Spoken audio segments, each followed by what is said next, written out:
එකෙන් කතා කරන්නේ අපි කෙප්ලර්ස් ප්‍රොබ්ලම් ගැන. එතකොට අපි කෙප්ලර්ස් ප්‍රොබ්ලම් එකේදී එර්ත් සන් සිස්ටම් එකක් සලකනවා කරනවා. එතකොට එර්ත් සන් සිස්ටම් එක කිව්වහම අපි දන්නවා සූර්යාව වටා අපේ පෘථිවිය පරිභ්‍රමණය වෙනවා. එතකොට අපි පරිභ්‍රමණය වෙනවා නම් අපිට මෙතනදී ඇත්තටම කතා කරොත් අපිට මෙතනදී ඕබිට් එකක්. එතකොට අපි ඕබිට් එකක් ගැන කතා කරනවා. එතකොට මෙතනදී අපිට තියෙන්නේ එලිප්ටිකල් ඕබිට් එකක්. එතකොට මේ ඕබිට්ස් කොහොමද අපිට හැදෙන්නේ? ඇත්තටම ඕබිට් එකක් අපි කොහොමද කතා කරන්නේ? කියන්නේ අපි ඕබිට් එකකට අපි ඉක්වේෂන් එකක් ගන්නෙ කොහොමද? එතකොට අපි ඒ විදිහට අපි කතා කරොත් ඇත්තටම මෙතනදී අපි Earth Sun system එකට අපි gravitational potential energy එක අපි දන්නවා ඍණ gm ඍණ g capital M. අපි මේකේ ස්කන්ධය capital M කියලා ගත්තොත් මේකේ ස්කන්ධය simple M කියලා ගත්තොත් අපි දන්නවා ඍණ g capital M simple M බෙදීම R කියලා දන්නවා අපි gravitational potential energy එක. ඉතින් අපි මෙතනදී මේ අපි මෙතන alpha නැතුව අපි දාගමු ඍණ k බෙදීම R කියලා. එතකොට අපි දන්නවා k කියන්නේ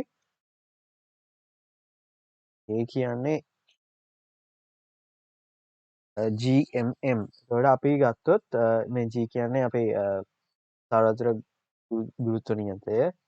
එතකොට මෙතනදී capital M කියන්නේ සංවි ස්කන්ධය. එතකොට අපි M කියන්නේ අපි පෘථිවියේ ස්කන්ධය.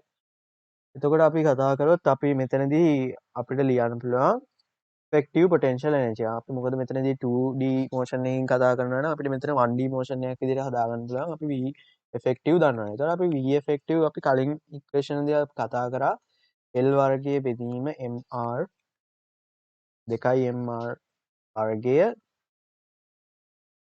ධන er කියලා. එතකොට අපි දන්නවා මෙතනදී gravitational potential energy එක කියන්නේ අපේ potential energy එක අපි දන්නවා මෙතනදී ඍණ k බෙදීම r කියලා. එතකොට අපි ගත්තොත් මෙතනදී L වර්ගය 2 mr වර්ගය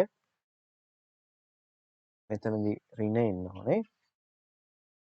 මොකද අපි මෙතන ඍණ k බෙදීම r තියෙන හින්දා. එතකොට අපි දන්නවා V effective එක අපිට මේ විදිහට ලියන්න පුළුවන්. ඉතින් අපි බලමු මේකෙදි කොහොමද අපිට V effective එකේ shape එක එන්නේ කියලා.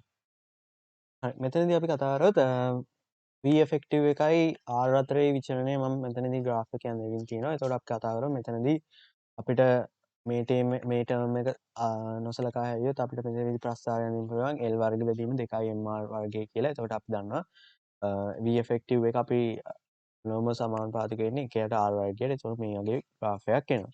එතකොට අපි කතා කරොත් මේක අපි නොසලකා හැරුවොත් මෙතනදී අපිට එනවා ඍණ kr කියන එක. එතකොට මේ graph එක අපිට මෙතනදී මෙහෙම ගන්න පුළුවන්. එතකොට අපි දන්නවා V effective කියන එකේ සම්ප්‍රයුක්තයක් එන්න ඕන. V effective එකේ සම්ප්‍රයුක්තය එන්නේ අපි කතා කරොත් මෙන්න මේ විදිහට. කියන්නේ මේ දෙක අතරින් ඇවිල්ලා ආරක්ෂය කපාගෙන ගිහිල්ලා මෙතනින් අනන්තයට යෑම සිදු වෙනවා. ඉතින් මේක තමයි අපේ V effective කියන එකේ shape එක. එතකොට අපි කතා කරොත් මේ gravitational potential energy එක ඍණ k බෙදීම r එහෙමත් නැත්නම් G ඍණ g mm බෙදීම r කියලා අරගෙන අපිට මේ graph එක ගන්න පුළුවන්. ඉතින් අපි ඊළඟට බලමු මොනවද අපිට මෙතනින් අපි මේ V effective එක හොයලා අපිට මොනවද කරන්න පුළුවන් කියලා අතනම් බලමු.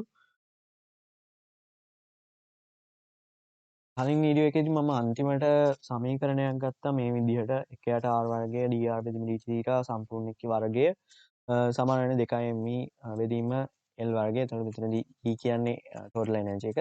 එතකොට ඍණ 1ට r වර්ගය ඍණ 2m potential energy බෙදීම L වර්ගය. එතකොට මෙතනදී potential energy එක අපිට මෙතනදී ආදේශ කරගන්න පුළුවන් අපේ ගානේ අපේ Earth Sun system එකේ හැටියට. එතකොට අපි දන්නවා මෙතනදී තියෙන්නේ අපිට ඍණ k බෙදීම r කියලා. එතකොට අපි මෙතනට ආදේශ කරොත් අපිට එනවා ඊට වල සම්පූර්ණ වර්ගය 2m බෙදීම r වර්ගය ඍණ 1ට r වර්ගය ඍණ 2m මෙතනදී අපිට මෙතන ඍණ kr දාන හින්දා අපිට මෙතනදී ධන දා ගන්න පුළුවන්. එතකොට k බෙදීම r L වර්ගය.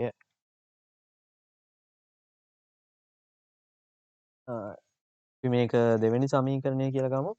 එතකොට අපි දන්නවා ඒ වගේමයි අපිට E 1ට R කියන එක අපි ගත්තොත් අපිට ලියන්න පුළුවන් 1යට r වර්ගය dr බෙදීම dθ කියලා.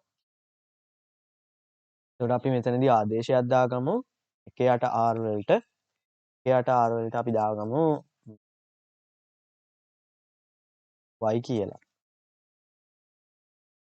එතකොට අපි 1යට r වලට y කියලා දාගත්තාම අපි දන්නවා dy බෙදීම dθ කියන එක අපිට ලියා ගන්න පුළුවන් ඍණ y වර්ග dr බෙදීම dθ.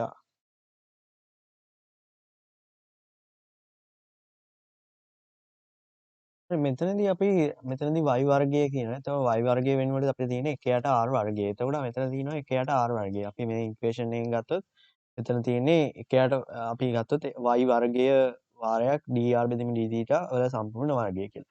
ඒතර අපිට මෙතනදී අපි මේක වර්ග කර අපි මෙතනදී මෙතන වර්ගයක් තියෙනවා. එතකොට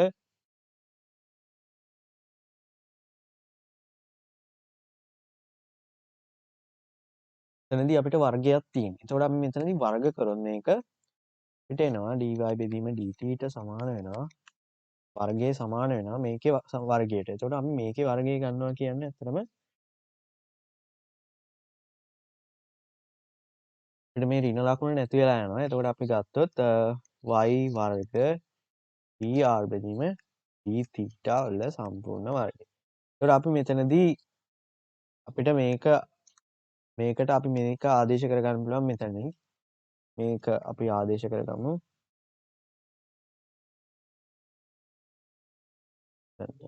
අපිට එනවා අපිට මෙතනදී ඍණ 1යට r වර්ගයක් තියෙනවා. ඒ කියන්නේ මෙතනදී ඍණ y වර්ගයක්. ඒකට අපි මේ විදිහට ගත්තොත් අපිට ආදේශ කරගෙන ගන්න පුළුවන් ඍණ y වර්ගය ධන 2mk y බෙදීම l වර්ගය ධන 2me l වර්ගය කියලා. එතකොට මෙතනදී අපිට සමාන වෙනවා dy බෙදීම dθ වල සම්පූර්ණ වර්ගයට. හරි. ඊළඟට අපි බැලුවොත් මෙතනදී අපිට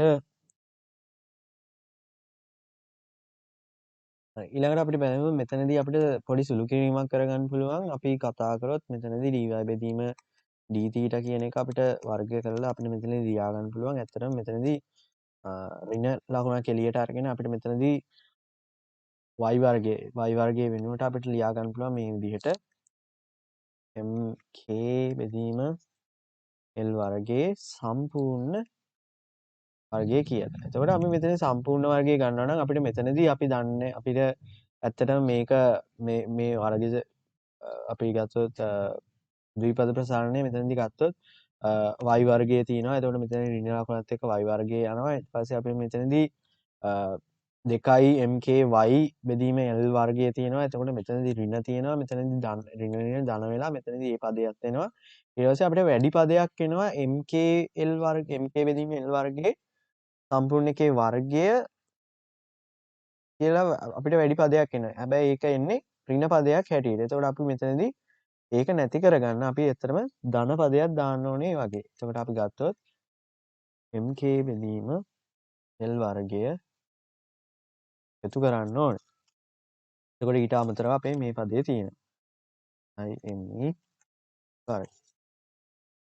ඉතින් මම මෙතනදී අපිට කරගන්න පුළුවන් දෙයක් තමයි මෙන්න මේකට අපිට පොඩි ආදේශයක් දා ගන්න පුළුවන්. මොකද මේක දිග හින්දා. එතකොට අපි ගත්තොත් z කියලා මේක y ඍණ mk බෙදීම l වර්ගය කියන එක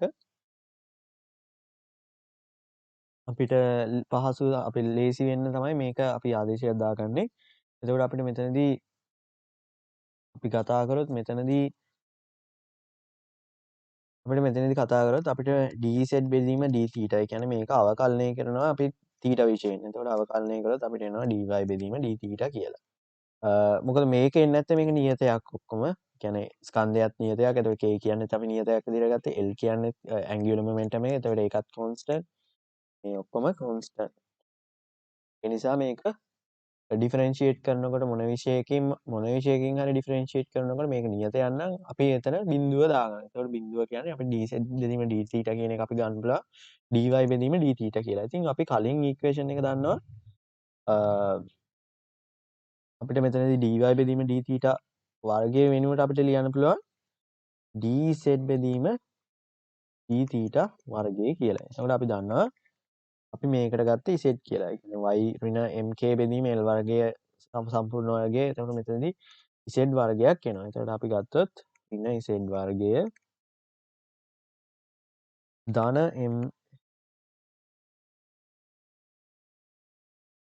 mk බෙදීම l වර්ගයේ සම්පූර්ණ වර්ගය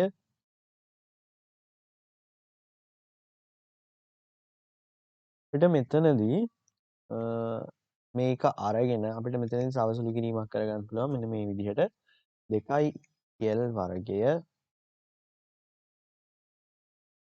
වර්ගය. මෙතනදී අපි කරේ අතන මෙන්න මේක අපි පොදු පදයක් විදිහට අරගෙන මෙතනදිත් අපි ඒ නැති පද හදාගෙන මේ දෙක එකක් විදිහට ලියාගත්තා. එතකොට අපි මෙතනදී z වර්ගයක් තියෙන්නේ. අපිට මේකට මෙන්න මේකට අපිට b කියලා දාගන්නවා. එතකොට අපි b කියලා ආදේශයක් දාගමු. එතකොට අපිට එනවා z වර්ගය අපි ගමු මේක b වර්ගය කියලා. b වර්ගය. එතකොට dz d θ සම්පූර්ණ වර්ගය සමාන වෙනවා මේකට. එතකොට අපි දන්නවා මෙතනදී b කියන්නේ මොකද්ද? b කියන්නේ මේකේ වර්ගමූලය. එතකොට අපි කතා කරොත්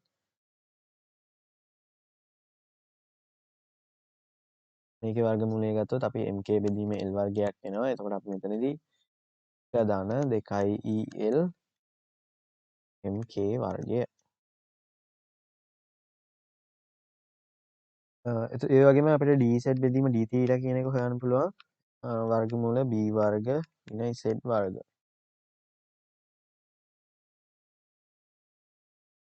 ඉතින් අපි මෙතනදී z අනුකලනය කරොත් අපි මෙතනදී අනුකලනය කරොත් අපි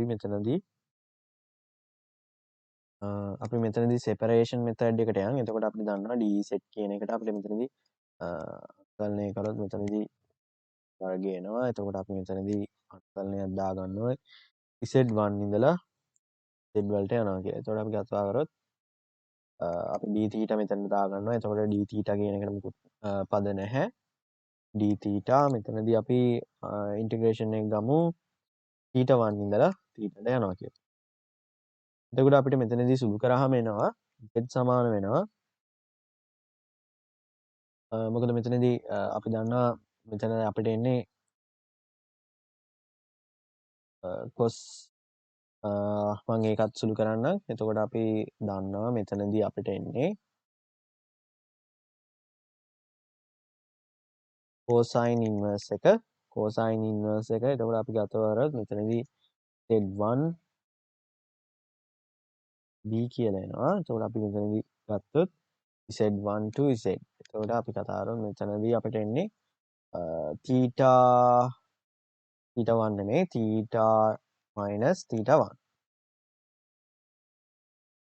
එතකොට අපි ඒක ගත්තොත් අපි මෙතනදී එනවා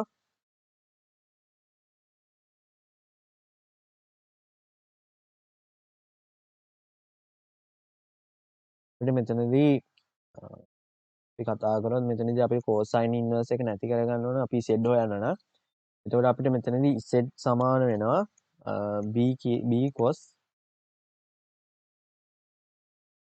θ minus θ1 plus cos minus z1. එතකොට අපිට මෙතනදී මේ දෙක පොදුවේ ලියා ගන්න පුළුවන් ඇත්තටම b cos θ minus θ0 කියලා. ඒ කියන්නේ අපිට මේ සෙට් එකම මෙතනදී θ කියලා ගත්තොත් මේ සෙට් එකම අපිට θ0 කියලා දාගන්න පුළුවන්.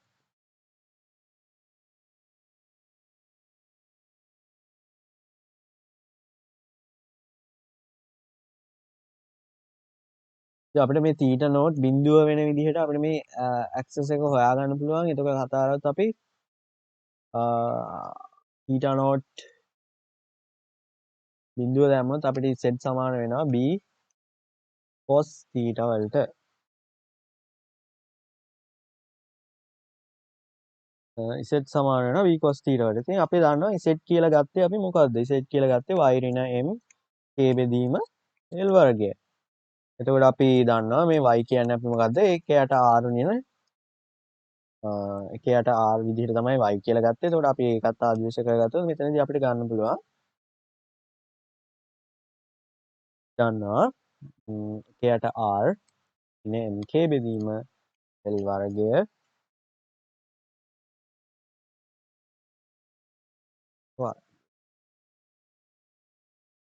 එතකොට අපිට මේක සමාන වෙනවා b cos θ වලට. එතකොට අපි b කියන්නේ මොකද්ද? b කියලා ගත්තේ මොකද්ද ඇත්තනම? අපි අපි b කියලා ගත්තේ අපි ඉක්වේෂන් එක කලින් හැදුවා. එතකොට අපි කලින් හැදුවාම අපි ඉක්වේෂන් එකට ආවා b කියන එකට mk බෙදීම l වර්ගය වර්ගමූල 1/2 l වර්ගය බෙදීම mk වර්ගය කියලා. එතකොට අපි මේක ආදේශ කරගන්නවා මෙතනට b ගෙනල්ලා මෙතනට ආදේශ කරගන්නවා b අපිට දාගන්න පුළුවන් mk බෙදීම l වර්ග දාන 2 el වර්ග mk වර්ග. එතකොට අපිට මේක වැඩි වෙනවා cos θ ගෙන්. එතකොට අපිට මෙතනදී ඇත්තටම අවශ්‍ය වෙන්නේ එකයට r. එතකොට අපි එකයට r කතා කරොත් අපිට මෙතනදී mk බෙදීම l වර්ගය කියන එක දෙකටම පොදු වෙනවා. එතකොට අපි ගත්තොත්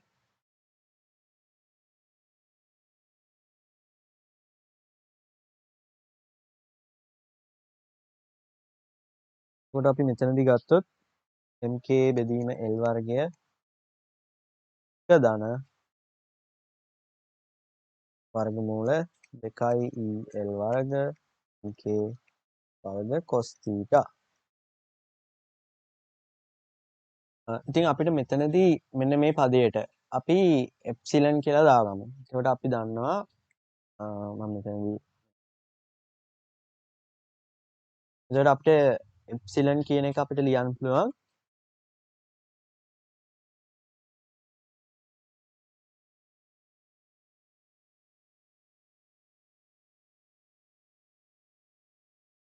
මේ විදිහට වර්ගමූල ඇතුලේ 1 ධන 2 el වර්ග බෙදීම mk වර්ග. එතකොට මෙතනදී අපි දන්නවා මෙතනදී මේ එප්සිලන් කියන එක රඳා පවතින්නේ මෙන්න මේ ඊත් එක්ක.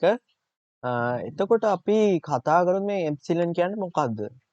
අපි එප්සිලන් කියනවා eccentricity to particle motion. Eccentricity particle motion.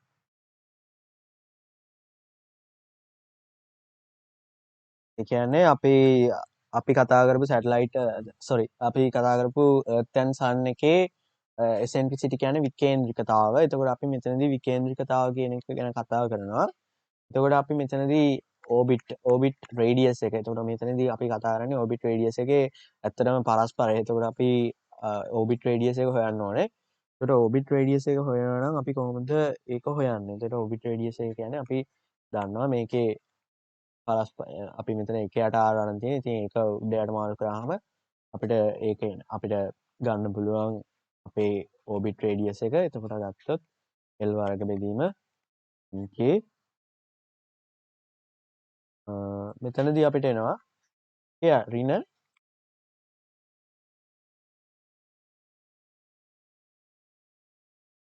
ධන එප්සිලන් cos θ කියලා. මොකද අපි මෙතනදී ආදේශයක් දාගත්ත නිසා. එතනදී මම ලස්සන වෙන්න කරන්න. මේක තමයි අපේ orbit radius එක වෙන්නේ. එතකොට මේ orbit radius එක මේ cos θ කියන එක මත රඳාපවතිනවා. එතකොට cos θ ඍණ 1 ධන 1 වීම මත අපිට r minimum value එකක් r maximum value එකක් අපිට හොයාගන්න පුළුවන්. එතකොට r minimum value එක වෙන්නේ අපිට epsilon කියන එක epsilon නෙමෙයි අපිට cos θ අපි ගත්තොත් ධන 1 අවස්ථාව. ධන 1 අවස්ථාවේදී අපිට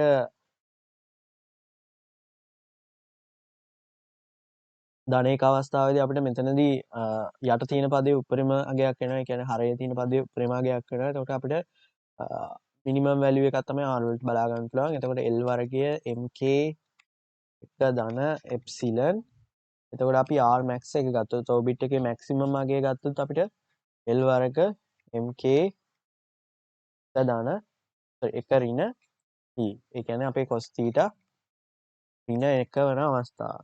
එතකොට අපිට මේ විදිහට තමයි අපේ ellipse එකේ orbit එකේ අපිට R minimum value එකයි R maximum value එකයි අපිට දෙකක් ගන්න පුළුවන්. එතකොට අපි කතා කරොත් මේ විදිහට තමයි අපිට orbit එකේ radius එක කතා කරන්න පුළුවන්.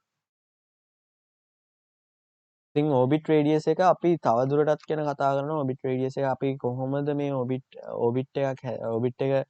orbit එකේ හැඩය තීරණය වෙන්නේ මේ ඇත්තටම මේ විකේන්ද්‍රිකතාව මත. එතකොට අපේ eccentricity එක මත තමයි අපේ හැඩය රඳා පවතින්නේ. එතකොට අපි මේ epsilon කියන අගය මත තමයි අපේ හැඩය තීරණය වෙන්නේ. එතකොට අපේ කොහොමද මේ epsilon වල අගයත් එක්ක හැඩය තීරණය වෙන්නේ? එතකොට අපි කතා කරොත් epsilon වල අගය අපි පළවෙනි එක විදිහට දාගමු. epsilon වල අගය එකට වඩා වැඩි නම්. එතකොට අපි දන්නවා එකට වඩා වැඩි කියන්නේ අපිට මෙතන එනර්ජි එක තියෙන්නේ. එතකොට අපිට එකට වඩා වැඩි නම් අනිවාර්යෙන් මෙතනදී එනර්ජි එක ටෝටල් පාටිකල් එකේ ටෝටල් එනර්ජි එක. එහෙම නැත්නම් අපි එර්ත් එකේ ටෝටල් එනර්ජි එක ධන අගයක් වෙන්න ඕනේ. ඒ කියන්නේ අපි ගත්තොත් මෙතනදී එකට වැඩි වෙන්න නම් අනිවාර්යෙන් මෙතන අපිට එකට එකතු වෙන්න එපා. ඒ කියන්නේ අපි එකට අඩු වුණොත් මෙතනදී අපිට ඇත්තටම කියන්නේ එප්සිලන් වලට එකට වඩා වැඩි ගාණක් එන්නේ නැහැ. ඒතකොට අපි ගත්තොත් මෙතනදී 0.9 වගේ ගත්තොත් 0.9 ස්ක්වෙයාර් රූට් එක වෙන්නේ එකට වඩා අඩු ගාණක්. ඒතකොට අපිට මෙතනදී අපිට එක ධන අපි ගත්තොත් මෙතන 4යි අපි 3යි කියලා ගත්තොත් එතකොට එක ධන 3 4යි. එතකොට 4 වර්ගමූලය 2යි. එතකොට එප්සිලන් කියන එක එකට වඩා වැඩි. එතකොට මෙතනදී අනිවාර්යෙන් එනර්ජි එක ධන අගයක් ගන්න ඕනේ. එතකොට අපිට මේකෙදී අපි හැඩය ගන්නවා හයිපර්බෝල එකක් කියලා. ඉතින් ඊළඟට අපි කතා කරොත් එප්සිලන්ට අපිට ගන්න පුළුවන් එක කියන අගය. එතකොට එක කියන අගය ගත්තොත් අපිට එන්නේ ඇත්තටම R minimum value එකට L වර්ග බෙදීම MK බෙදීම MK වාරයක් එක ධන 1. එතකොට මෙතනදී 2යි MK කියලා එනවා. එතකොට අපි මෙතනදී ගත්තොත් එතනදී අපිට එප්සිලන් 1 වෙන්න නම් එනර්ජි එකට මොකද්ද වෙන්න ඕනේ? එනර්ජි එක ඇත්තටම එප්සිලන් 1 වෙන්න නම් එනර්ජි එක ඒ කියන්නේ මේ පදයේ බිඳුවට යන්න ඕනේ. මේ පදයේ බිඳුවට යන නම් E කියන එක බිඳුවට යන්න ඕනේ. එතකොට එනර්ජි එක බිඳුවක් වෙන අවස්ථාව තමයි මේ කතා කරන්නේ. එතකොට ඒ අවස්ථාවේදී අපි කතා කරනවා පැරබෝල එකක් වෙනවා කියලා. ඒ කියන්නේ අපේ මෝෂන් එක පැරබෝල එකක තමයි යන්නේ. එතකොට අපි තුන්වෙනි අවස්ථාව විදිහට ගත්තොත් එප්සිලන් කියන එක ඍණ අගයක් වෙනවා. ඒ කියන්නේ ඍණ නෙවෙයි අපි ධනයකට වඩා අඩු වෙනවා. ධනයකට වඩා අඩු වෙනවා නම් අපි කතා කරොත් මොකද වෙන්නේ? ධනයකට වඩා අඩු වෙනවා නම් එප්සිලන් අගය ධනයකට වඩා අඩු වෙනවා නම් අපේ එනර්ජි එකට මොකද වෙන්නේ? ධනයකට වඩා අඩු වෙනවා නම් එනර්ජි එක අනිවාර්යයෙන්ම ඍණ වෙන්න ඕනේ. ඒ කියන්නේ අපි ගත්තොත් එකෙන් අඩු වෙන්න ඕනේ. එකෙන් අඩු වුණොත් අපි දැන් හිතන්න මෙතනදී එකෙන් අඩු වෙනවා 0.1. එතකොට 0.1ක් අඩු වෙනවා නම් 0.9 වෙනවා. එතකොට 0.9 වුණොත් අපිට මෙතනදී එප්සිලන් කියන එක එකට වඩා අඩුයි කියලා ගන්න පුළුවන්. එතකොට අපි කතා කරොත් මෙතනදී එනර්ජි එකත් අනිවාර්යෙන් ඍණ අගයක් වෙන්න ඕනේ. ටෝටල් එනර්ජි එක. එතකොට මේ විදිහට වුණොත් අපිට හැඩය බලා ගන්න පුළුවන් එලිප්ස් එකක් විදිහට. ඉතින් අපි කතා කරපු සෝලර් සිස්ටම් එකේ කියන්නේ අපි sun and earth system එකේදී අපිට එලිප්ස් හැඩයක් එන්නේ. ඉතින් ඒ එලිප්ස් හැඩයක් එනවා කියන්නේ අපේ පාටිකල් එක කියන්නේ අපි පෘථිවිය සැලකුවොත් පෘථිවියේ අපිට ගන්න පුළුවන් ටෝටල් එනර්ජි එක එතකොට 0 වලට වඩා අඩුයි. ඒ වගේම එසෙන්ට්‍රිසිටි එකකට වඩා අඩුයි. එතකොට ඊළඟ අවස්ථාව තමයි මේ එප්සිලන් වලට 0 වගේක් තියෙන්න පුළුවන්. ඉතින් ඇත්තටම මේ 0 වගේක් තියෙනවා නම් මොකද වෙන්නේ? 0 වගේක් තියෙනවා නම් ඇත්තටම මෙතනදී අපිට E කියන එක ඇත්තටම මෙතනදී ඍණාගයක් ගන්නවා. එතකොට අපිට ඒකට ස්පෙસિෆික් වැලියු එකක් තියෙනවා. ඒ ස්පෙસિෆික් වැලියු එක තමයි අපිට මෙතනදී හදා ගන්න අවශ්‍ය වෙන්නේ මේ පදයට ඍණ 1 කියන එක. එතකොට ඍණ 1 එන්න නම් අපි මෙතනදී මෙතනදී අපිට E සමාන වෙන්න ඕන ඍණ mk වර්ගය බෙදීම 2l වර්ගය කියලා. E සමාන වෙන්න ඕන ඍණ mk බෙදීම 2m වර්ගය කියලා. 2l වර්ගය සමාන 2l වර්ගය. එතකොට අපිට මෙහෙම මේ අගේ බිඳුවක් වුණොත් අපිට මොකද වෙන්නේ? මේ අගේ බිඳුවක් වුණොත් ඇත්තටම R minimum value එක අපි කතා කරනවා මෙතනදී බිඳුවයි කියන්නේ L වර්ගයේ බෙදීම MK. එතකොට R maximum කියන එකත් L වර්ගයේ බෙදීම MK. එතකොට මේ කියන්නේ මේක බිඳුවට යනවා කියන්නේ. එතකොට අපිට කතා කරන්න පුළුවන් R minimum සමානයි R maximum. ඒ කියන්නේ අපිට මෙතනදී වෘත්තයක ඔබිට් එකක් තමයි එන්නේ. එතකොට අපි කියන්නේ වෘත්තයකට තමයි අපිට දෙපැත්තෙන්ම එක සමාන අරයක් තියෙන්නේ. එතකොට අපි කතා කරමු මෙතනදී අපි කතා කරොත් eccentricity එක බිඳුවක් වෙන අවස්ථාව circular orbit එක තමයි මේක චලනය වෙන්නේ.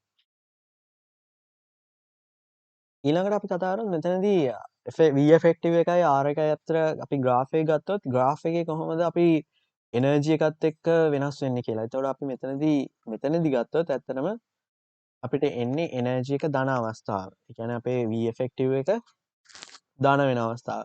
එතකොට අපි මෙතනදී මේ මට්ටම කතා කරොත් energy level එක 0 වෙන අවස්ථාව. එතකොට අපි මෙතනදී මේ ටික ගත්තොත් energy එක මයිනස් වෙන අවස්ථාව මේ තියෙන්නේ. එතකොට අපිට ඔය විදිහට මාක් කරගන්න පුළුවන්.